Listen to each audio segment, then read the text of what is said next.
Hello guys, this is Carex and my name is Artyom Zanin. In this video we will tell you what we don't like about the GC engines, its weaknesses and what we consider the perfect engine. We're gonna explain why we choose this engine, and finally, the most fun and interesting part, we're gonna do the impossible, put a big American engine into a small Japanese body. Let's go! Coming, they ain't cuffing my clock, they tugging it. Putting up numbers, 99 problems, and I still kept it 100. Yeah, it's been a long time coming, they ain't cuffing my clock. We love creating content and nice visuals for you, but apparently you're watching without subscribing. Subscribing just take 1 second for you, but for us it's the motivation to continue creating, so hit it. Right now, the drifting world is dominated by the 2Z GTA. In the last 5 years, almost all championships in major competition have been built with this engine. Yeah, there was one VR38 in 2022, but there wasn't something like domination. It seems that if you have the JZ, you're gonna have victory. And it certainly does, but without pleasure. It feels like you're always pushing the engine to its limits and adapting to it. We have a lot of GZs with different modifications built by different engine builders in different ways, but it doesn't feel right. We even have one blessed GZ, like baptized, but we can get from it the same satisfaction. Over the years of use, we understood that we can trust on the GZ. You can build it up to 1000 horsepower and it will run really good. But, as always, there are still many small nuances that prevent you from fully enjoying this magnificent engine. This is of course a story about engine management, especially the controversial turbo lag. This is the delay between pressing the gas pedal and getting power from it. You press the gas, and then you wait for the engine to rev up. It's just milliseconds, but in that time the car can just straight off or veer off the track. Or you might even hit your opponent. We don't need that, we don't like that. It's like the gas pedal is attached to a rubber band. You press it, wait, and then you go. Of course, I'm talking about low rev. At medium and high revs, the engine is of course great. It pulls everywhere, but who among us hasn't dropped into low revs? Whether it's a mistake or just changes in the leader trajectory, it can lead to unpleasant consequences, and we don't want to suffer or getting upset. We want to press the gas and instantly go. This forces you to press the gas in advance and it doesn't forgive mistakes. Yes, anti-lags helps with turbo lags, but of course it has its own downsides, like an increased stress on the exhaust, a heavier load, and possible destruction of the guide valves. It also changes the way you drive your car. You just can't at the same time press and release the gas. The boost is practically always there. It's basically a trick that partially solves our problem, but doesn't eliminate it. And if we can still fix the first problem using anti-lag, there is a second problem that it's much harder to accept. That problem is the engine assembly. We essentially build the JZ from scratch. It's impossible to take a new engine, put it in a stock car and make that everything magically just work. You always have to build this engine from scratch. To build a JZ with 1000 horsepower, you need at least a good engine builder, and there are very few of them. Many people talk about knowing how to build a JZ with 1000 horsepower without problems, but very few have actually built even 600 or 800. Even fewer have built a 1000 one. And even fewer have built one that works well in drifting. You order an engine without knowing when you'll get it, or how much it will cost, because there are always issues that come up later. I think that's why JZs are called blessed, because you buy one and need a lot of faith to hope that at least 2 or 3 parts out of 4 are still good and indeed can be used. Essentially, to build a 1000 horsepower engine, you buy one on second hand that you don't know the internal conditions of, since you don't understand how the Japanese drove it, and usually it's like 20 years. The only tool that you can use for the analysis are your eyes, and at the best maybe an endoscope. The endoscope is a good tool, but it only reveals the most obvious defects. The engine arrives, you wait for it, and then you start taking it apart. During this assembly, you discover scratches in the cylinders, the main caps are worn, the head was poorly maintained, and there is scoring on the bearing surfaces. Essentially, you can't use it. You start looking for another part. In the end, you're left with just the cylinder head of a used engine, because essentially all the complementary has to be dropped and remains only the aluminum base. The cylinder blocks remain, just a big piece of cast iron. The crankshaft, if it's not defective, it also remains, and the caps that go on the valves, those are rare things and we have to use it because they are not new ones. To custom fit it, well, it doesn't make sense because at the end it's an used engine. And in fact, why should we buy this kind of engine? And why don't we buy these things, bunch of little things like dowels, bolts, washers, and all these things separately is extremely expensive. Then we'll find another surprise. You disassemble the engine, then it goes to the machine shop. When they measure it according to specs and say, oh, your cylinder block is already out of repair size and we can buy it for your pistons. So you start looking for another block. The same with the block. You take 2, 3, and maybe 1 may fit. Fortunately, the block is cheap, but the cylinder head is another story because they are expensive. New cylinder heads have been released. They are expensive, but they are worth it. But anyway, we want to use used one because there is some. So, what happens next? Once in the place, everything went good, nobody got sick, no one died, nobody had to go to funeral, they do everything good, give them back to you. Then your mechanic measures and said, damn, there is a mistake. And it turns out that either the mechanic gave wrong size or the operator made a mistake and did not stitch in the way the mechanic demanded. You start the adventure again. You go looking for spare parts, the mechanic will at best provide you this service for free. At worst, he will tell you, I don't know. That's it. At the end, everything is assembled, the mechanic is completely satisfied, begins to assemble the engine, and it turns out that A, ordered something wrong, B, they brought something wrong, C, it just doesn't fit. And then you have to start from the beginning. And then you either reorder, since all tuning is essentially American on JZ, it's not Japanese but American, and that's just market. So, and here, another thing. He tells you, we can reorder what I wanted or we can buy from stock what they have. We don't know the price, but it's available. And you start thinking if it's better to take what you have or just waiting again. So as a result, you assemble the engine and it tells you, well, I think it can get around 1000 forces. Then it's work for the adjuster. But in principle, there is other good thing about JCs, the endurance. In fact, you can get up to 600 forces in a stock engine. Pump it here, injectors over there, and that's it. 600, 800, light iterations, low cost, well, relative of course. You can drive it and chill, but 800 to 1000 plus, you build an engine, put your faith in it, and be ready for anything. Other drawback of these engines is the weight. Of course, you can solve this problem with a billet block, a fully milled aluminum block. In a stock, it's made of iron and heavy. Aluminum, of course, is 4 times lighter. But this solution doesn't address the 2 main issues that I've mentioned before.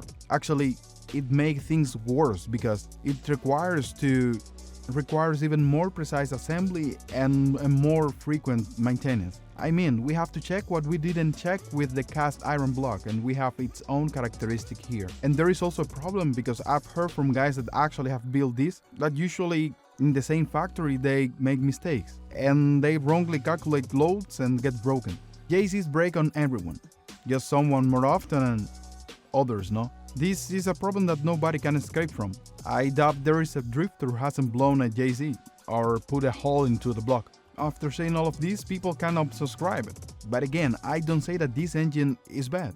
I'm saying that this engine has its pros and cons. We're not abandoning the JZ. I think we'll still be using them next season because there are quite a few of them and they are really good. But these specific issues keep bothering us. We are true explorers, so we decided to try something new. And yet we are thinking, where should we go? We could use the B58 or S58, of course, with the S58 being more prepared, a modern engine. But we want more displacement, so we figured we need an engine with more volume. So if B58 have 3, we want 4 or 5 liters in this one. There is also the VR, a whole legend. But again, there are guys who have already studied it and using it. We understand that the JZ has a larger displacement, 3.8. You can stroke it and raise this number till 4.1. Again, it's not what we want. This engine requires even more attention and it's more expensive. It's more expensive than the better it is. Guys are running on them. They are satisfied, but they want something new. What's the ideal engine for us? Through solving these issues, we have concluded we need an engine with more displacement and much bigger. One that we can install it straight from the store. Almost no modifications, minimal ones. I mean, replace something on the engine mounting to change the dry sump. At most to throw up the shafts. so that we can just buy stock spare parts from any regular car. The idea is that if the engine breaks down, you just change the column and that's it. You can go. Ideally, you buy a new engine, attach a turbo, or install a supercharger, add bigger injectors, put race fuel, and tune it in a race ECU. For example, we have the VQ30, where we buy a used engine, attach a big turbo. With bigger injectors and special fuel, 280 turns into 500. Of course, it's not enough, but in the end, the engine should be modern with a displacement of 4, maybe 5, and maybe we could either buy it new or with a minimum mileage. Should have 750, 800 horsepower and over 1000 of torque. So ideally should be turbocharged or supercharged with the option to boost it without taking it apart. We don't want to tear it down.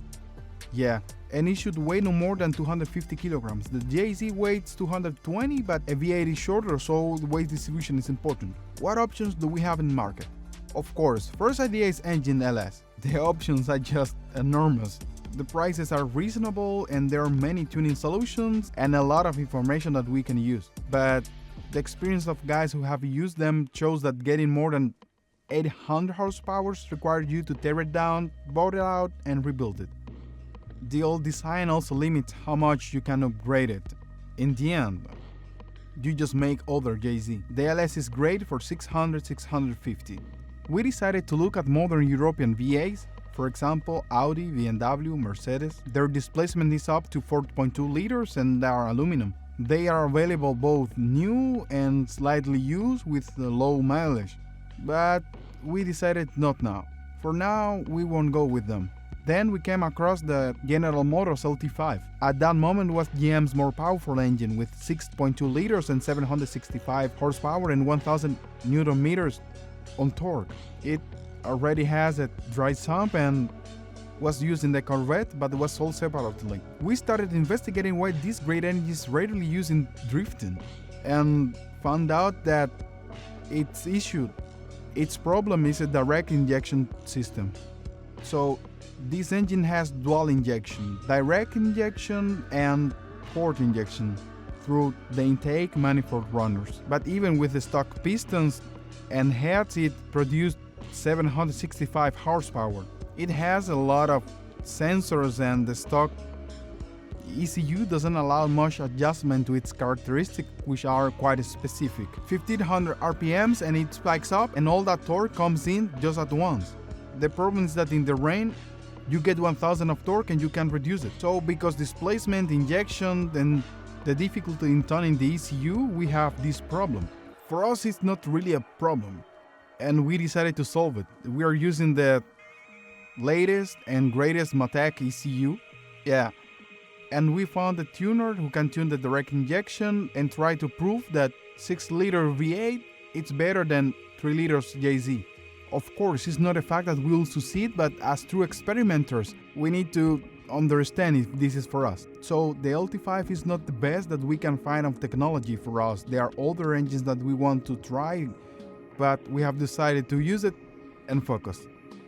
So if you have an idea of engines that we could use, feel free to share it with us. We decided to divide it in 3 steps. We have this current state where we are assembling the car with a minimal cost, trying to get it running as quickly as possible. We want to get it on the dyno and take it for a test run. On the dyno we need to see how much power and torque, get everything checked, pay attention if there is any detonation and if all the systems are working well. On the track we need to see if the car can actually drift and how the driver feels with a 6.2 supercharged engine. Right now the engine has stock CU, stock wiring and stock pedal. And now the most interesting part, how we did the impossible. So, hello everyone. We see our S13 here and it's not in Kazakhstan anymore. As you know, we have been building this S13 for a long time. It's our long-term project. We have been redoing it and redoing it again and again. We got like that for some time, but time is ticking, as they say, deadlines are approaching and Tolia wants to drive it. The S13 is his favorite body style. Just a big story with this car in him. To keep it short, after that crash with Gosha, we thought it was a total loss and that the body was just scrapped, but no, we found a good person, a good frame repair specialist who completely disassembled it and we sent it to him. Surprisingly, the damage was minor. We could get it back to factory specs. Now, enough about us. This beauty is completely straight, not bent, not twisted, so once we have it already done inside, the next step was all the exterior after the crash. So, the task in this case was to put everything back the way it was, to reinstall the same JZ engine, the same transmission, the same 61 differential, not a Winters, but the same setup it has when it came to Kazakhstan. Well, happened that as we were assembling and preparing, and at one point Tolia just suddenly lost interest. Say, that's it with JZ, I want a different engine. What engine? So, without thinking too much, we decided to go big and just install the LT5. Yeah, and when we decided to replace the JZ with the LT5, we thought that we should upgrade the body as well, not just take it and work to restore it, but make significant changes on them. Because of that, we started with the tunnel because the bell housing is bigger, so we made the tunnel bigger. It was pretty, it was good, but we thought the floor doesn't look good next to the tunnel, so let's cut out the floor. We cut out the floor, leveled everything here and adjusted everything to fit perfectly. Now we have a beautiful tunnel, a beautiful floor, but the rocker panels are ugly. We started cutting out the rocker panels. They were first of all rotting like foil crumbling, so we cut them out and made new ones.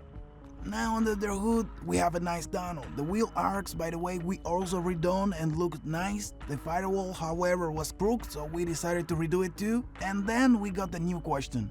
On the right side we can put the columnar pedals, and since we typically make all of cars left-handed drive, it made sense to switch over. It made sense to switch it over in this configuration, especially since we have the tilt and pedal box and a woodwork steering column. Moving the steering wheel was not a problem at all. We then move everything here. Tolik likes driving on the left side in his S6, so this S13 will also be left-handed drive. The main goal here, of course, it's not to compete in this car just yet, but at least to get it out on the track for some practice sessions. We are working hard and hope to take it out during one of the championship round for some laps, but just keep your finger crossed for us. So at the end, we are still sticking with the JZ for now because it's a proven solution, it's reliable and it works. But since we are all experimenters, especially Tolia, we have decided to experiment with engines. We are confident about chassis, but engines, that's it. We decided to experiment with V8s because it's interesting for us and maybe for you. There are not that much information about drifting V8s out of there, so we have decided to create this content that should be interesting for all of us. Where this experiment will lead, we don't know yet, but we will know it for sure. So subscribe to our channel and set up the reminders by clicking the bell. Thanks to everyone.